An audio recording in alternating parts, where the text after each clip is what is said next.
Hello everyone. Today we'll talk about the solution to the problem count square submatrices with all ones. So we have a matrix, we have to count the number of squares within that matrix that consist only of ones. A very short statement and a very nice problem.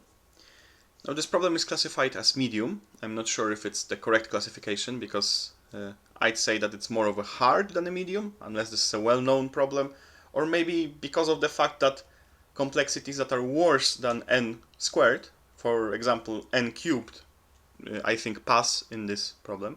So yeah, an n cubed solution will probably make this problem a medium, but of course we'll be looking at an n squared solution here.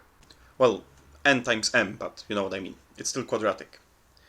So the idea that's typical when it comes to problems like this is prefix sums. We're not going to be using prefix sums in our solution, but it's good to know that they exist because they are very common in problems like this. If we have our matrix, well, this is a square really, not like a normal matrix, then we can take the normal prefix sums on a one-dimensional array, because on a one-dimensional array, if we have calculated prefix sums, then we are able to say what is the sum of any subarray by just taking the difference of the long prefix sum and the short prefix sum that ends before the beginning of our subarray. And the same thing can be done, which is maybe a little bit less obvious, in the two-dimensional case. Because if we want to get the sum of some rectangular subarray in 2 dimensions, then we can take the sum of this whole thing, and in this case a prefix is just the rectangle that contains this upper left element. So this is the whole sum of this very big rectangle.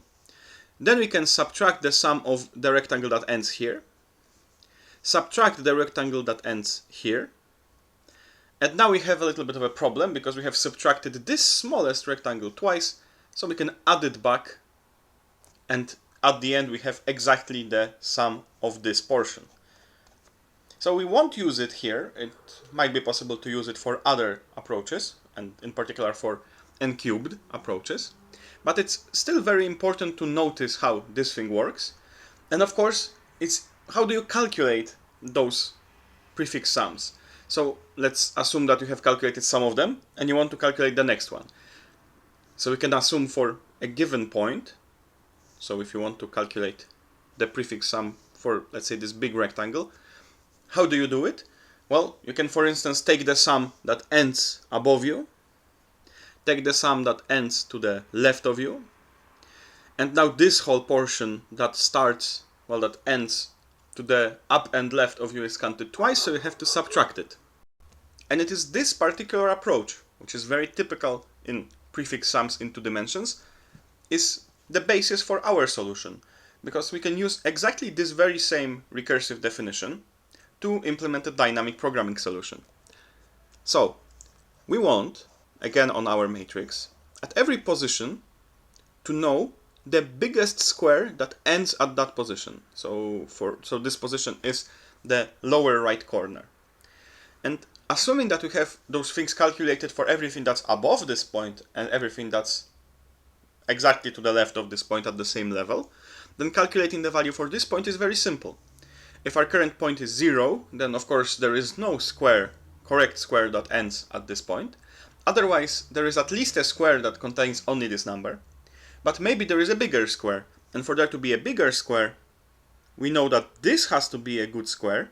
So a one smaller square above, one smaller square to the left, and one smaller square to the up and left to cover this last point. So this is the approach that we can take. We can just utilize exactly the same logic as we have in 2D prefix sums to solve this problem using dynamic programming. Of course, you can use a 2-dimensional dynamic programming array. You can also, since this is a standard case where you only need values to the left of you and values above you, you can just maintain the last 2 rows as your DP. So that's what I'm going to do here. Of course, height and width are taken from the original matrix. Of course, we want to report the sum of values for all the positions, so we'll be maintaining it along the way. And now we'll be going row by row and then column by column.